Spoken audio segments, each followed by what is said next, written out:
Thank you so much. And let me just say, this is not a little media call. This is a big media call because this is about some serious stuff that's going on. I want people, first of all, thank all of the media for coming on, and all of our partners. I'm Reverend Dr. William J. Barber II, Bishop with the College of Affirming Bishops in this country.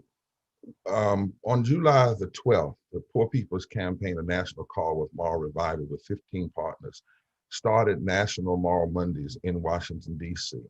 The 12th, this past Monday, nearly 100 women from all over the country, poor and impacted, and others were arrested for nonviolent civil disobedience as they were in D.C., demanding that the Senate and the Congress and the President act on the issues facing us now as a nation. This coming week on the 26th, we'll be in 45 Senate offices, 45 states, visiting Senate offices all over, asking them, do they support four specific things? If they do, we'll be celebrating that. If they don't, we'll be challenging that. But in the midst of all that has happened, Texas is like the canary in the mine. And the Texas state legislators, those who believe in justice, decided not to act like Democrats or to act like Republicans, but to act like statesmen and stateswomen. They could not go along with what was going on, and so they left the state. In the midst of that, the Texas Poor People's Campaign, a national call for a moral revival, sent out a call. They contacted the National Poor People's Campaign, National Poor People's Campaign, a national call for a moral revival, and sent word to Liz and I, asking if we would come to Texas and speak with people and to meet with other Fusion Coalition partners to organize a historic Selma-like march from Georgetown, Texas to Austin, a moral, nonviolent, direct action march for democracy. They call We Are the Moral Resurrection. And this will happen on July the 27th, will be the first prayer rally. And then the morning, and then the Wednesday morning of next week, we will start marching to Austin. And then on July 31st, at the state capitol, there will be a mass rally. This is a mass rally where the speakers will be poor and low wealth, impacted people, moral and religious leaders and advocates, not politicians, but those who are impacted, those who are moral leaders, and those who are advocates who do not currently hold political office. The march design is to nationalize the actions that are happening in state legislatures in the state of Texas and in others, to say very clearly, as Selma to Montgomery said in 65, we must have federal action. And we are calling on the United States Senate and the President to act by August the 6th, the anniversary of the signing of the Voting Rights Act. And we demand that Congress act now to stop the attacks on democracy. How? By ending the filibuster, not just carving it out, ending it. Number two, passing all provisions of the For the People Act. Number three, fully restoring the 1965 Voting Rights Act. And number four, raising the minimum wage to $15 an hour. And even in this time, lastly, we want to permanent protections and dignity and respect for all of our undocumented immigrants, especially our DACA brothers and sisters. This march and this gathering is to connect the dots. The purpose is to say that the same forces of regression and greed that seek to suppress the vote in Texas and all over the country, and especially in the South, those same forces are suppressing passing $15 a living wage, suppressing addressing poverty, suppressing healthcare, suppressing climate issues, suppressing just immigration reform, and suppressing utility needs. We are coming this march to say this is not Jim Crow pure. This is James Crow Esquire.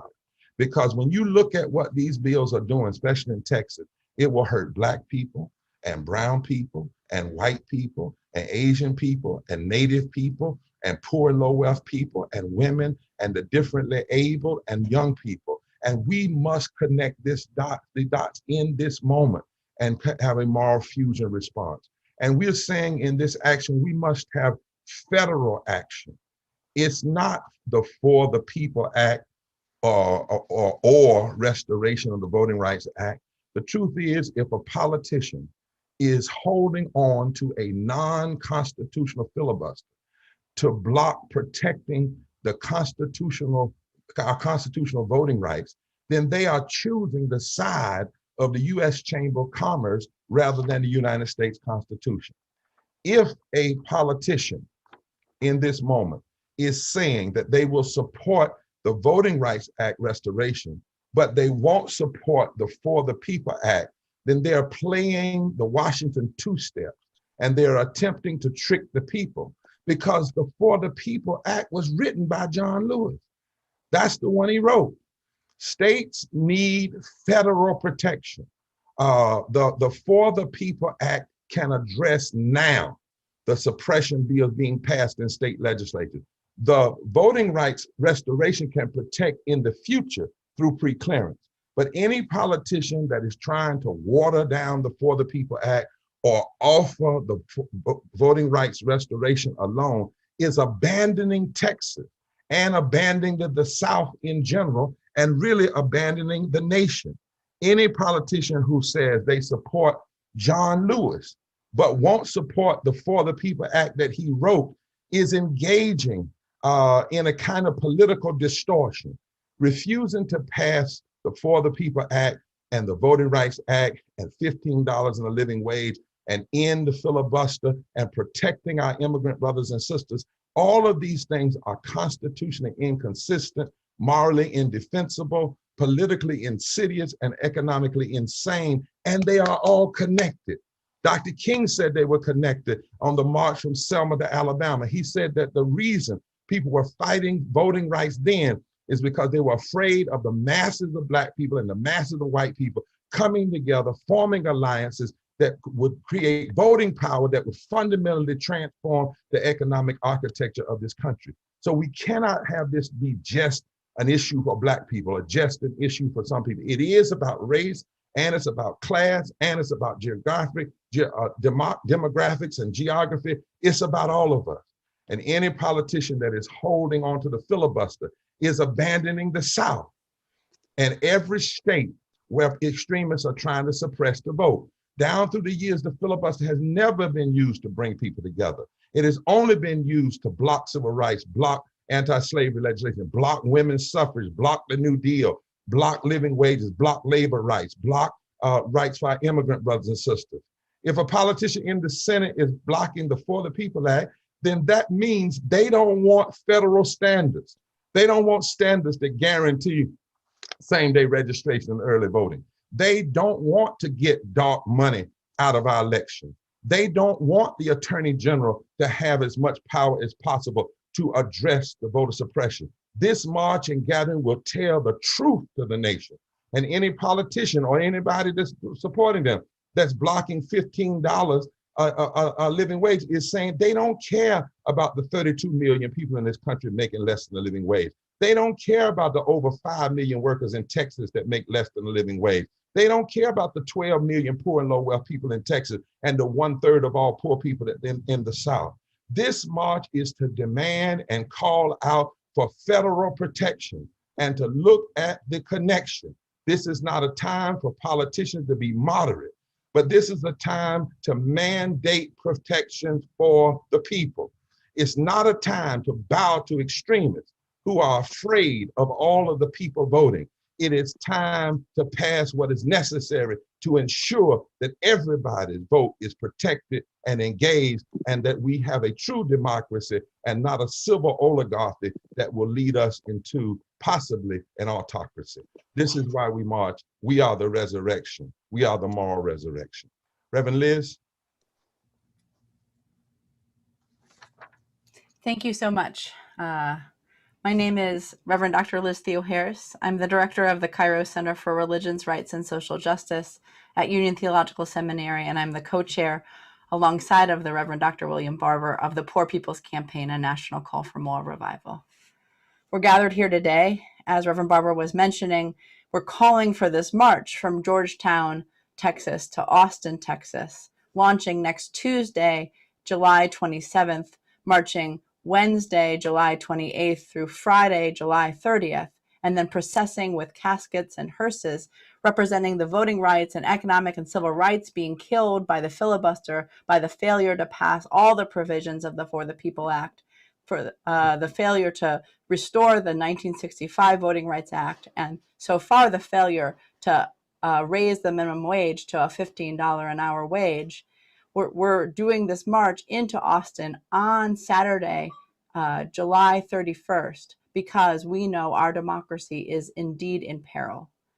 In this time when our voting rights are under attack and economic justice is being denied, we are calling out the immoral obstructionism of Congress and demanding that the U.S. Senate, the President's office, and all of Congress end the filibuster, pass all the provisions of the For the People Act, fully restore the 1965 Voting Rights Act, raise the federal minimum wage to $15 an hour, and we're also calling to restore DACA and all the necessary protections for immigrants.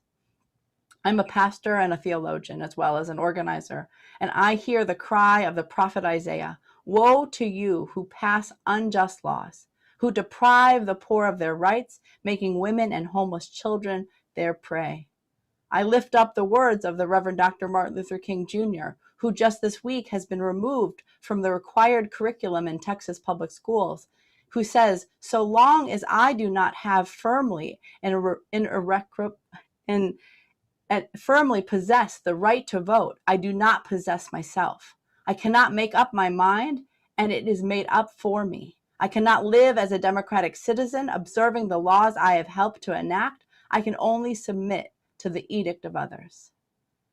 As a leader amongst many leaders in the Poor People's Campaign in Texas and across the country, as part of the 140 million people who are poor or one emergency away from economic ruin, 13 million of whom live in Texas, we are all too aware that the extremist politicians who are suppressing and stealing our ability to vote are the same politicians who are denying living wages, refusing to expand healthcare, exploiting immigrants and LGBTQ plus people and women. And so we are marching. We're marching for our children. We're marching for our elders. We're marching in Texas. Thank you so very much, Reverend Dr. Liz Theo Harris, and reminding us of those things. Also, as she noted, we will be in this march from Georgetown to Texas when we come into Austin. We'll come in with 151 cars as well, recognizing this is the 151st anniversary of the 15th Amendment, and with the hearse that will have in it all the bills from Texas and around the country that are trying to bury voting rights. We are very serious about this. When we come into the city of Austin and what the symbolism and the substance of this says. And as we say from a moral perspective, woe unto those who legislate evil and rob the poor of their rights. Woe unto those who pay attention to a lot of details, but they leave undone the weightier matters of the law, which is justice. And now at this time, we're gonna have some impacted persons, because that's what's most important that we hear. The first is a white woman named Stephanie Swanson, who is with the PPC in Texas, and she's going to come for a minute and a half to talk about why she is so adamantly against what's happening across the country and with the demands that we're making. Stephanie? Hi, everyone. I'm Stephanie Swanson. I'm actually co-chair of the Texas PPC, and I'm happy to be here today. So there's only so much we can take. We reached out to Reverend Barber because it's our responsibility to speak up and to speak loudly. And we know that the national campaign has that ability, and that's why we invited them down here. I myself grew up on the east side of Houston, very close to the Ship Channel. I actually had lung cancer at the age of 33. I live close to the refineries. So that's the reason I'm here today, and I'm with the Poor People's Campaign. I've been impacted directly by ecological devastation. And here in Texas, it just seems like every single day we wake up and there are more attacks on everyone across the state, whether it be immigrants, whether it be Black people, whether it be folks that need Medicaid expansion and access to healthcare, or anything like the eviction crisis going on in Houston and across the state. There's only so much we can take, and it's time for us to stand up and speak loudly against what's happening here. Thank you so much, Stephanie, because indeed those that suppress the vote also suppress our ability to deal with climate injustice, and we must stand together. We also have another person, Miss Danita Jones. She's with the campaign Impact, and she's speaking from the perspective of a Black woman. Thank you all for joining us today. I'm Danita Jones, also a co-chair with the Texas PPC. I come to you today not only as a co-chair for the Texas Poor People's Campaign, but also as an impacted person. I'm impacted because I've had to choose between doctor visits and feeding my family. I'm impacted because I've had to witness my friends lose loved ones during the snowstorm here. I'm impacted because I've had a job that let me go with no cause of excuse or reasoning behind it and left me uninsured. I'm impacted because my children and my family have been caught in the Medicaid gap because we make just $1 too much to be covered for health care. And so not only am I here on behalf of myself, I'm here on behalf of my community, those families and friends around me that are suffering the same suffering that I'm going through, the same struggles that my family are a part of. And so that's why I'm here. That's why I'm standing with this group of individuals on this press call, because there's time for a change in Texas. And it has to, if it won't happen without elected officials, it will have to happen with us. Thank you. Danita, you're so right, because everything you mentioned are matters of public policy. And when you have voter suppressors are the same ones that suppress health care, they're the same ones that during the pandemic that treated people like they were expendable. Policy, policy, policy. And you've told me over and over again, when folk want to suppress the vote, that's just another sign they want to suppress more things that happen to impact the people. It's time to stand up. And then we have Reverend Stephanie Wilkinson, who is a clergy person and also speaking from that perspective. Thank you, Reverend Barber. I am Reverend Stephanie Wilkins, and I am part of the Texas Poor People's Campaign. And I come to you impacted in a number of ways. As clergy, I do work in the community, and I do hear from those community members about the issues that they have where they cannot find food. There's food deserts. They don't have access to adequate health care. They can't find a job. There are those who have been incarcerated and still cannot find work.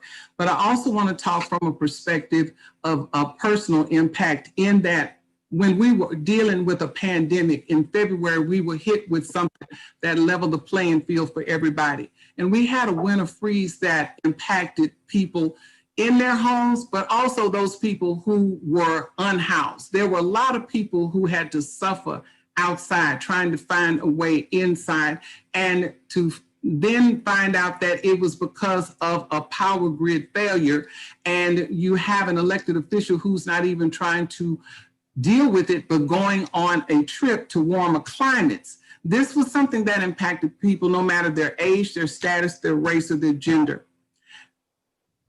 Psalms 14:6 says, "You would confound the plans of the poor, but the Lord is their refuge." So we are here as the Poor People's Campaign, and we are saying that you've got to give us what we are due. We have a right to live. We have a right to have adequate health care. We have a right to have the $15 minimum wage so we can take care of our needs. Stop trying to suppress our voting rights and start working on that grid and working on economic justice for all.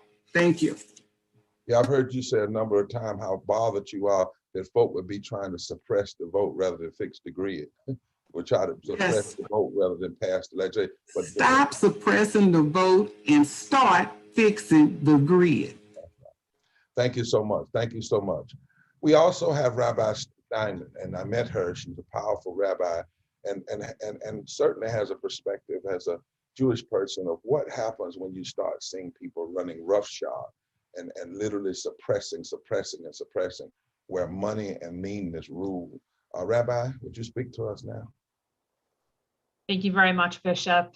On behalf of Temple Beth Shalom, we are delighted to be in partnership with each of you in support of this march and in support of this vital work to make sure that we are living the words of my tradition of the Hebrew Bible, that we are making sure that we are caring for all of those in need, especially those whose voice is dignified and made stronger and louder. And so it is an honor to be able to do that with all of you and to join together in the march that we know will have so much impact, and we hope to make greater change in our city and in our state and in our country. Thank you, Bishop.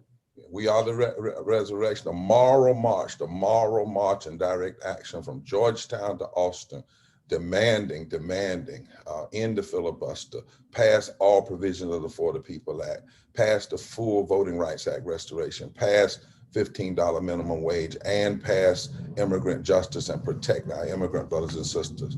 Lastly, we have, no, not lastly, we also have Karen Bell, who's an, Karen, would you come on now? And say Yes, what? thank you, Reverend Barber. I'm an impacted person economically and also with healthcare. There's a person in our house that has fragile health, and so we are very restrictive in our activities, and the legislators here in Texas that have wanted to push us back into public has threatened the safety of my family. In San Antonio, we've had 3,500 deaths from COVID.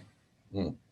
I'm also impacted economically in that I lost 2 jobs. I had to have 2 jobs because I was not paid a living wage at either one, and both of them disappeared during the pandemic. And so I stand with the Texas Poor People's Campaign. How do you feel when you see these people who are working so hard to try to keep from voting rather than working hard to make sure they're living jobs in Texas and that people are lifted up in your gut? How does that really? I'm angry. Yeah. I am very angry. And as Stephanie mentioned, it's about time that we stand up, we make some news. We're tired of fighting for our dignity. We deserve it. This is a march about dignity, and it is not an end, you all. I want the media to know on this August 2nd, after the 31st, clergy and low-wage workers will meet in Washington, D.C. for more direct action, a mass of clergy and mass of low-wage workers. We're not going anywhere. Somebody's hurting our people, and it's gone on far too long, and we can't be silent anymore. Geneva Wadsworth Colbert is an impacted person, and she has a word for why she is going to be joining this march and joining this mass rally. Geneva? Hi, thank you so much for having me today. My name is Geneva Wadsworth Colbert. I stand up here in Houston, Texas, and across the nation. I pray for all of the partners on this line. I face the impact socially, politically, and honestly, it's a humanitarian issue now. I'd like to have an end to the criminalization of the homeless, the criminalization of those with mental health disabilities. I stand with Poor People Campaign, Texas, across the nation. I pray across the world to end right now this filibuster, to pass all provisions for the pass all provisions of the For the People Act, pass a fully restored and expanding Voting Rights Act, pass a $15 minimum wage, and restore the rights and protections for immigrants under DACA. Let me state that one of my mentors was the former activist Maria Jimenez. Here in Houston. Yeah. Maria infused me with whatever gifts I have now. And one of the things that she shared with me when I went to her to solve my problem was, Nia, don't agonize, organize. That's Thank right. you That's right. for having me today. Thank you, Nika. We're going to take that for the march. Don't agonize, organize. They don't agonize. Then we have Diane Ramirez, who's with Workers Defense, is speaking on behalf of impacted persons with Workers Defense. Diana. Hi, everyone. My name is Diana Ramirez, and I am the Civic Engagement Director at Workers Defense Action Fund. We are a membership-based organization dedicated to building power for immigrant families and communities of color in Texas. We have strategically focused on organizing construction workers and their families to fight for better working conditions, because we understand that to build political power, we must build worker power first. The Latinx community is the rising electorate in Texas, and our representatives are threatened by these shifting demographics. The anti-voting bills proposed by state lawmakers will only make it harder for our communities to vote. Our pathway to citizenship, to a living wage, and to a safe workplace depend on our access to the ballot. Our communities are building Texas and this country. It's time that we build a better future for them. We need Congress to act now. Thank you, Diana. I like that. That's simple. We need Congress to act now, right? No more waiting, now. Jason Lee, Texas Right to Vote, is going to speak to us now from that perspective. Jason? Thank you, Reverend Barber. Texas Right to Vote is a coalition of community leaders, elected officials, grassroots organizers who've been fighting to expand the vote to all Texans and fight against voter suppression. We've organized, and along with a coalition of organizations and faith leaders in the state for months during the regular legislative session, and again now during the special session, telling lawmakers that voter suppression bills have no place in our state, in our democracy.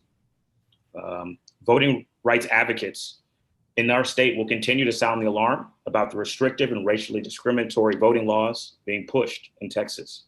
We'll continue to fight against these voter suppression bills in Texas while our legislatures are in DC fighting to expand voting rights at the federal level and eliminate the filibuster to do so. We're on the front lines of this fight, and our energy has inspired our lawmakers to take this bold action. And that's why we're excited to participate in the Poor People's Campaign and the march in reminiscence of the Selma to Montgomery March, but bringing it here to Texas. And we are honored to stand alongside all of you as we continue to lift up this issue and demand all the things that we deserve as it relates to voting rights and higher wages. So thank you. Jason, you're a powerful young brother, man. Hear of your work all over the place, and thank God for you. And you know, you said reminiscence, you're exactly right. In '65, it took a march from Alabama to move a president from Texas and a Senate that was filibustering then. Look how history's turned around. It's now going to take this march in Texas, this action in Texas, direct action in Texas, to move a filibustering Senate now and a president from Delaware. But if we do this, Texas is going to have mimicking all over the country, and that's what's going to happen. Now, we have other partners. I don't necessarily like to say national partners because we believe in nationalizing state movements because, you know, change doesn't come from DC down as much as it comes from Montgomery up, from Austin up, from Greensboro up. But these are some tremendous partners who have reach all over the country and the world. And the first one that's going to come now and is endorsing, and we were glad to join them last week, is Dr. Frederick Haynes, Reverend Dr. Frederick Haynes of Friendship West Baptist Church, and the chair of the Proctor Conference. Powerful brother, my mentor. I thank God for him every day. Dr. Haynes. Thank you, Bishop Barber, and thank you to all of you who are a part of the Poor People's Campaign. Your work is indeed invaluable. I'm pleased to be a part of this coalition of conscience, what I'm calling a moral army, Bishop Barber, which is determined to fight neo-fascism and the war on democracy and truth that has been declared by the ideological relatives of the seditionists who tried to overthrow the results of a democratic election on January 6th. We cannot be appalled by the violent attempt to cancel the last election based on a lie and not be against the betrayal of democracy that is seen in voter and truth suppression efforts. And so I'm standing with the Poor People's Campaign as chair of the Samuel DeWitt Proctor Conference, also as the social justice co-chair of the Progressive National Baptist Convention. And we are invoking the liberating legacy of those who prayed with their feet, to use the language of Rabbi Abraham Joshua Heschel, and marched from Selma to Montgomery and arrested the attention of a nation, resulted in America becoming, in 1965, finally a democracy for all through the right to vote. And so I'm simply saying we're going to remix Moses and declare to the pharaonic suppressors of the right to vote, let our people vote. Pass the John Lewis Voting Rights Bill and the For the People Act. Let our people vote, and will become a nation truly one with liberty and justice for all. Let our people vote.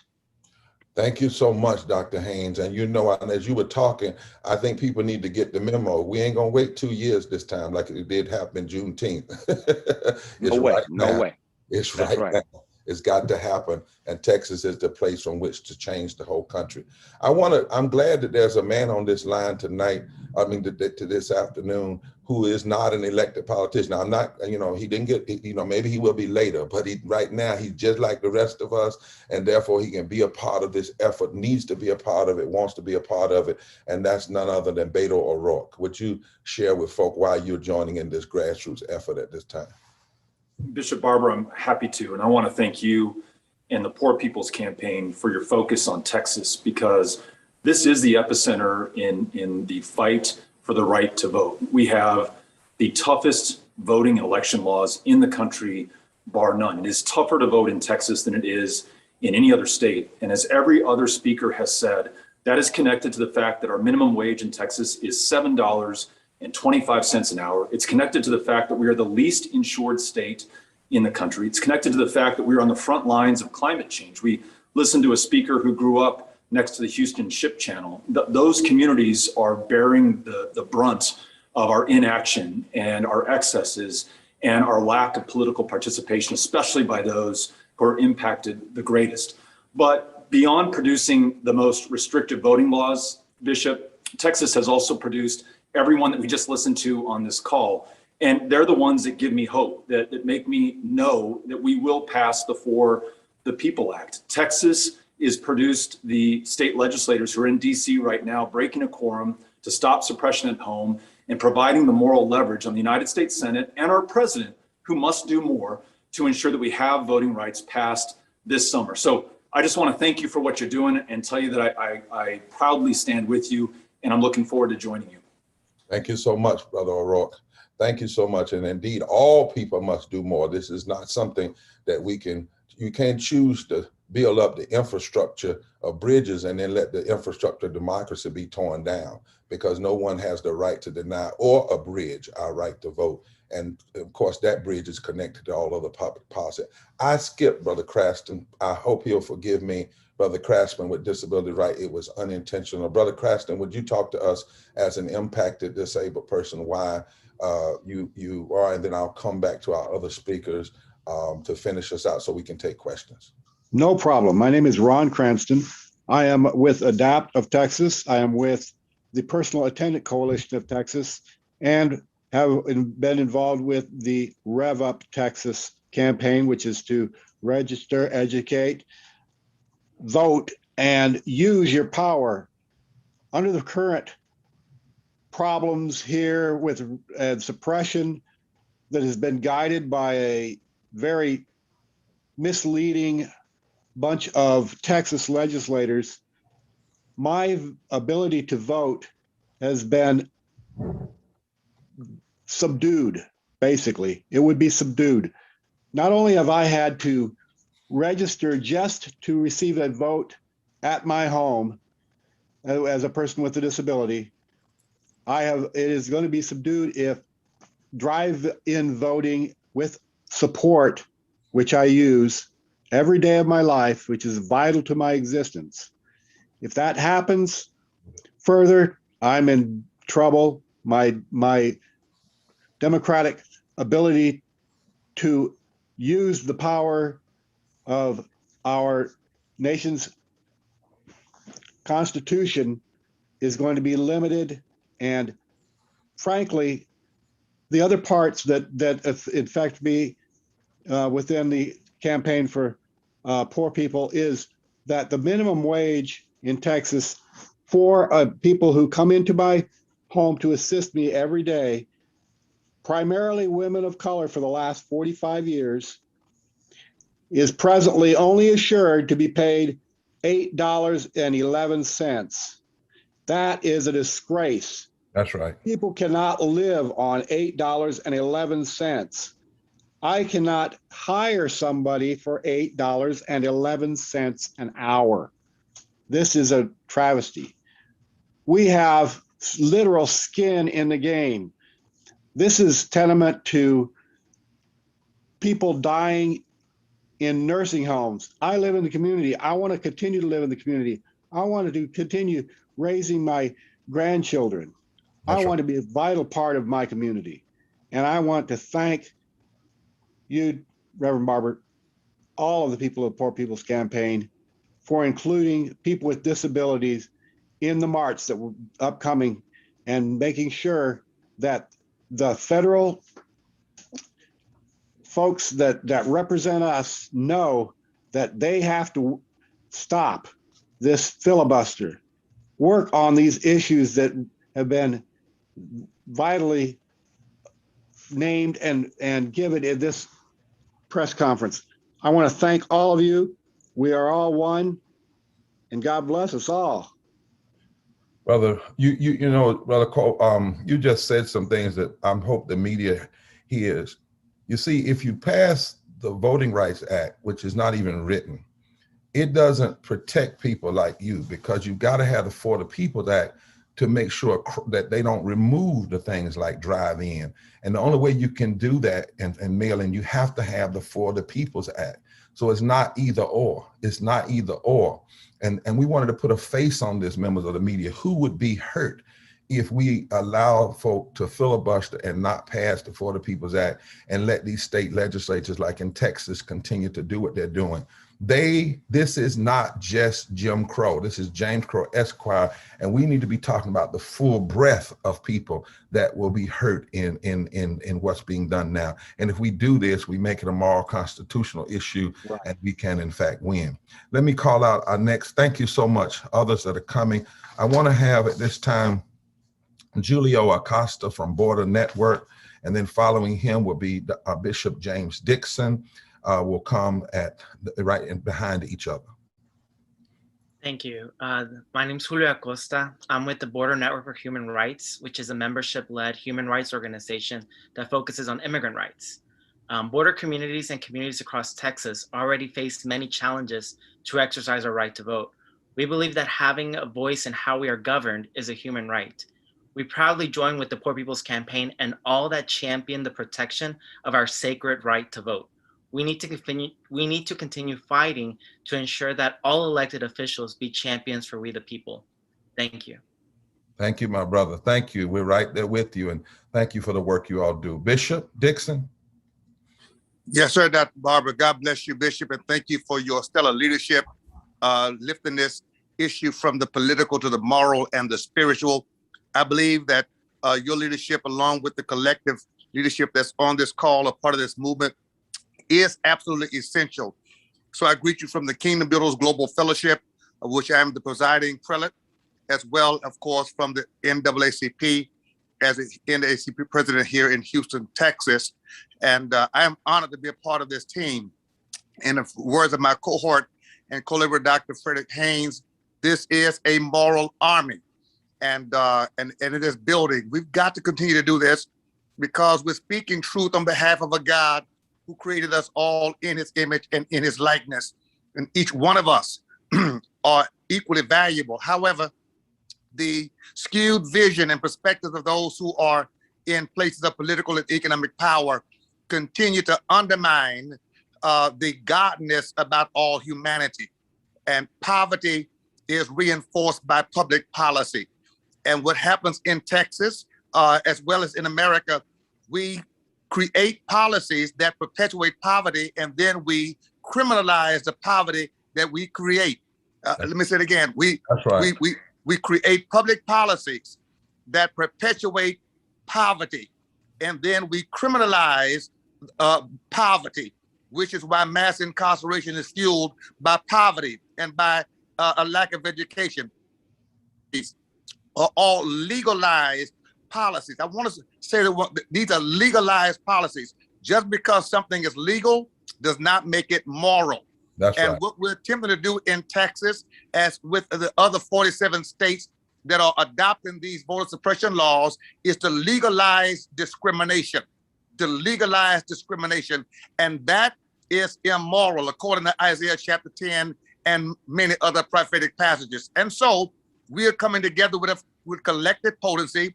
We are committed to a prophetic word, a prophetic work, and prophetic witness, because that's our assignment today. And I'm thankful to you, Dr. Barber, and to all of us who are part of this, because we are bringing light into darkness. And I think that needs to be said. We got darkness in leadership. And when the deeds are evil, when the thoughts of evil, when the ideas are evil, they're coming out of a dark place. There are those who think that only a small group of people deserve to prosper. And we've got to continue to sound the clarion call. I'll wrap up on this, Dr. Barber. When I thought about this last week, as we were marching in Austin together at the state capitol, I thought about the fact that the hands of slaves built the Capitol building in Texas. Think about that. We were on the grounds where there are Confederate statues still on the grounds at the state capitol. There is a messaging that's continuing to reverberate throughout Texas. The fact that our textbooks are being eliminated, Dr. King is being eliminated from our textbooks, and this whole issue on the issue of race theory. I want to say this: if the church does not march now as one unit, we will lose this democracy into the hands of those who are led by dark motivations. And so I close on this note. We must let our light so shine, whether that's in Austin, whether that's in Washington, D.C. We're galvanizing, we're organizing, and we're mobilizing, because the truth of the matter is, it's in the voice of the prophet that liberty comes. And we must speak prophetically, we must work prophetically, we must walk prophetically, and we're going to war prophetically.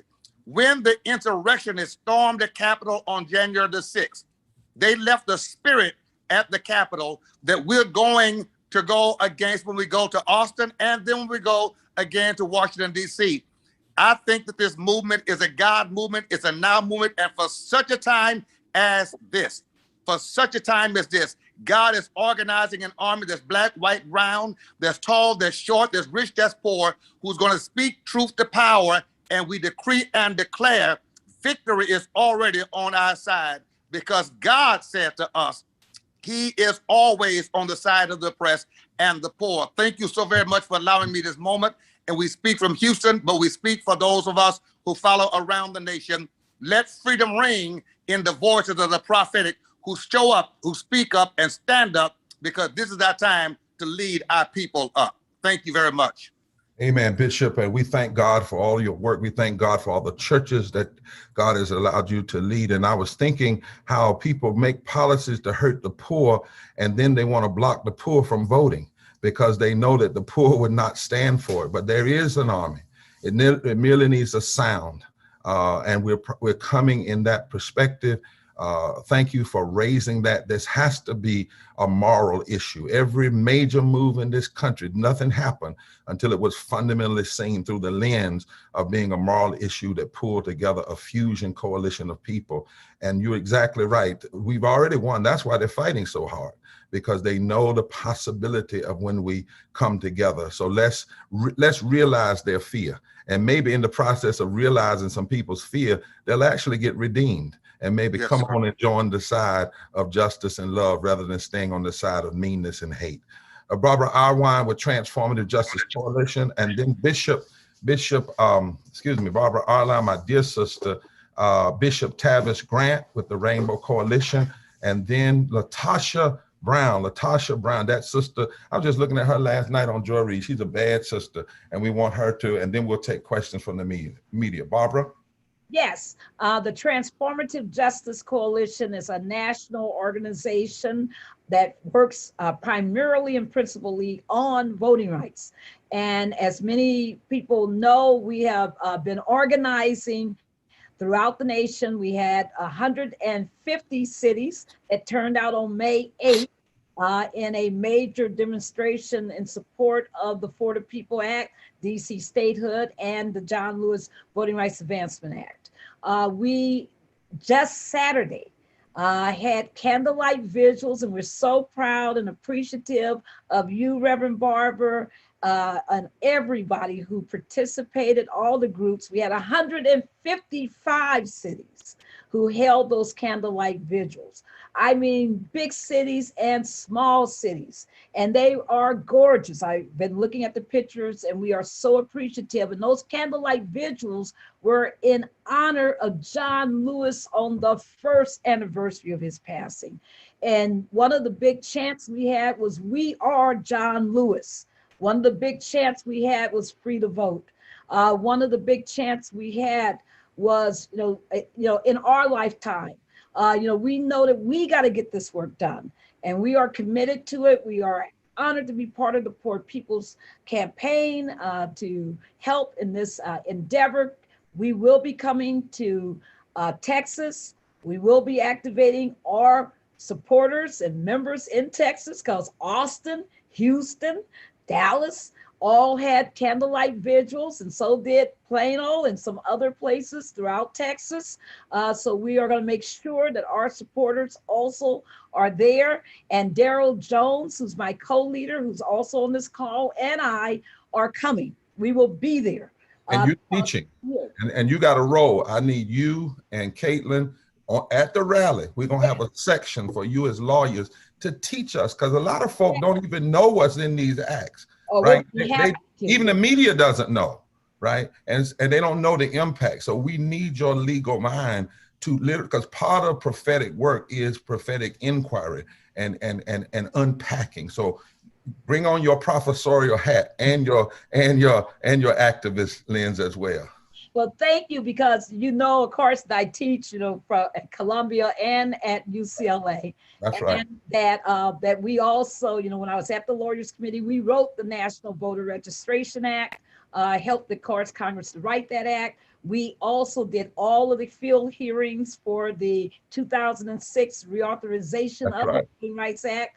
And so we have a lot of legislative experience. That's right. And passing this and working on these on legislation in this area. So thank you so much again, everybody. We are so honored to be part of this effort because we got to fight back. We're not going to sit down and let this happen. We're going to fight.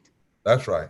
And win. And win. That's right. It's the difference when you fight and you fight and win. Bishop Grant, we know that you're coming, and Reverend Jackson just got the major award over in France. You're his field director. Rev is an elder, but he ain't a quitting elder. But you are a powerful young brother. Bishop Grant, tell us why Rainbow Coalition is joining this work as we do it together on this massive historic march from Georgetown to Austin. Well, Bishop Barber, we certainly appreciate it. We're excited. Reverend Jackson is looking forward to supporting all that you do and all of these freedom fighters. We must protect the right to vote. We must work for it. We must march for it. We must fight for it. And when necessary, we must go to jail for it.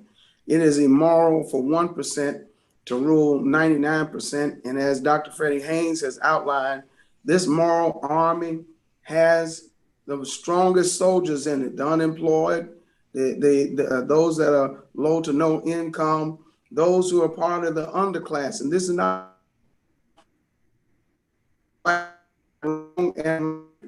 and it's our time to raise the moral standard to redeem the soul of America from the streets to the suites, from the factories to the farm. This is not an insurrection. This is a people's resurrection. Waiting is not an option. This is our time to do it. We cannot go back, forward ever, backwards never. We're with you 100%. Let's make it happen. God bless you, Bishop. God bless you. Latasha Brown, you've been right there in Texas on the ground. Black Voters Matter. Come on and talk to us about why we've got to all come together in this moment and demand both things, all these things be done. And we can't afford to have the Congress or president or anybody not acting in this moment. Bishop, I think we lost. All right. Well, let me go to Ms. Swanson. Let me go to staff. Excuse me. Yes, Ms. Swanson. Quickly call out all the other partners. Some of them we didn't have on the line. We know we couldn't have everybody speak today. But would you give us a rundown, and then we'll take questions from the media? Sure. So our on-the-ground partners in the state include Border Network for Human Rights, Reform, Immigration for Texas Alliance, the Texas AFL-CIO, the Workers' Defense Action Fund, Next Generation Action Network, LUPE, which is La Unión del Pueblo Entero, Wilco Patriots, Nonviolent Austin, Personal Attendant Coalition of Texas, Adaptive Texas, YWCA, Greater Austin, Faith Forward Dallas, Friendship West Baptist Church in Dallas, Community of Faith in Houston, Temple Beth Shalom here in Austin, St. James Episcopal Church also in Austin, another St. James Episcopal Church, Beta Psi Omega Chapter, Alpha Kappa Alpha Sorority, Clean Elections Texas, Austin Airwaves, Our Vote Texas, Texas Drought Project, Anti-Racist Coming Together or ACT, Round Rock Black Parents Association, Interfaith Action of Central Texas, St. Andrew's Presbyterian Church here in Austin, ECLA, World Hunger and Bread for the World, St. Gabriel Unitarian Universalist Fellowship Church of Georgetown, Coalition Against Pipelines, the Congregational Church of Austin, Coalition Against Pipelines, Pax Christi, San Antonio, Unit here, Local 23, About Face, Veterans Against the War, and that's the South Central Texas chapter. And Great. that's it. Members We of the also have Wheeler Baptist Church. Wheeler Baptist Church, great. As you can see, members of the media, this list is growing and growing for the Georgetown to Austin Moral Nonviolent Direct Action for March for Democracy. We are the moral resurrection. When we open on Tuesday night with our opening worship prayer service before the march and press conference, we will talk about the significance of Georgetown. Why Georgetown? And why those 30 miles from Georgetown to Austin? We'll be walking every day for a minimum of 4 hours a day, being COVID safe and because of the heat. And then on Friday, we'll get close to Austin. Then on Saturday morning, 151 cars representing the 151st anniversary of the 15th Amendment, the Protect Voting Rights, will leave Austin Georgetown with a hearse that will have on it and in it the copies of bills that are trying to bury democracy and therefore bury policies that would lift the poor and lift those on the margin. It will drive slowly, it will get in front of the marchers, and it will come into Austin. All of us will follow in. We're inviting everybody who believes in nonviolence, everybody who believes in justice, everybody who believes in the people's movement. If you can't do the march or portions of the march to 27 miles, join us for that Saturday morning for a massive gathering as we speak from Texas. All of us can't go to DC like the legislators. All of us can't go like those that have joined on tomorrow Monday, but we can send a sound from Texas to say to the Congress and to the president, you must act now. You must act now. We must end this filibuster. We must pass all the provisions of the For the People's Act that John Lewis wrote. We must have the Voting Rights Act fully restored and expanded, and we must pass $15 for our poor and low wealth workers across this country. Now, members of the media, you can ask questions to anyone who's on. Great. Thank you everyone for joining. If you have a question, you can raise your hand and we can bring you on audio, or you're welcome to put it in the chat. As of now, I don't see any questions at the moment. Just make sure to remember to state your media affiliation as well, please. This event has been recorded and we will send it out to media as well. And all of you all who are on the call, you can get a link. Brother Haynes, I'm calling people brothers, all right, isn't it? Brother Haynes, Brother Beto, Brother Dixon, Brother Julio, everybody, you can get a copy of this and send it out. But we had our media on from AP all the way over. We had a large contingency of media this morning. Excellent. And folks can go to shortly this afternoon, the landing page action.forpeoplescampaign.org already has the information for the upcoming Moral Mondays on July 26th and August 8th, and shortly all the information for this Georgetown to Montgomery, Georgetown to Austin March for Democracy will be on there as well, and places for folks to sign up, both for the big action and for the daily marches. Lastly, you may know that we're going to try to have many people cross-posting parts of the rally. The whole rally will be live streamed. I mean, the march will be live streamed every day. We will have cross-posting. We're going to be talking to C-SPAN, talking to networks about carrying it, actually having their cameras here. We tend to make a clear sound. Are we doing Maddow tonight, I believe? I think I got a call that she wanted to reach out to us, and so we'll be doing that, I believe, Brother Beto, together tonight. So this is serious business, you all. Frederick Douglass said it, and I close with this: when they were attacking and attacking and attacking and attacking and attacking and attacking every piece of anti-slavery law, and finally they had a Supreme Court to agree to the Dred Scott decision that no black man had no rights the white man had to ever pay attention to, and people thought the movement was over. They thought there was nothing else they could do, and Frederick Douglass stood up in May of that year and said, "Wait a minute, this is bad. In fact, it is monstrous." He said, "But there is another side." And he made this quote, and I ask you to live with it. He said, "Every attempt to ally the abolitionist movement has only served to intensify and embolden our agitation.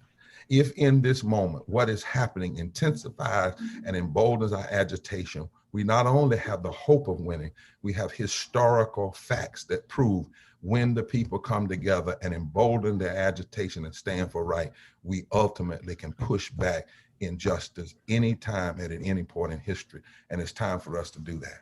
If there's nothing else, Rob. We have one more. We have a question from the Baptist News Global, asking if we are working with law enforcement on the route to ensure protection and safety of marchers. Yes, we're doing that in a number of ways. In fact, the National Director of Safety and Security, Reverend Dr. Della Owens, is actually on this call.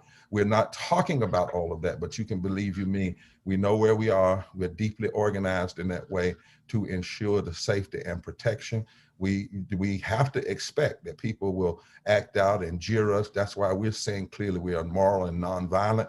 We're not going to respond to that, but we certainly will have persons, both visible and invisible or incognito, that will be watching.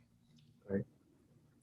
Well, thank you everyone for joining us today. We are looking forward to being in Texas this weekend and through next week. Powerful group of partners. Thank you for saying yes to this call.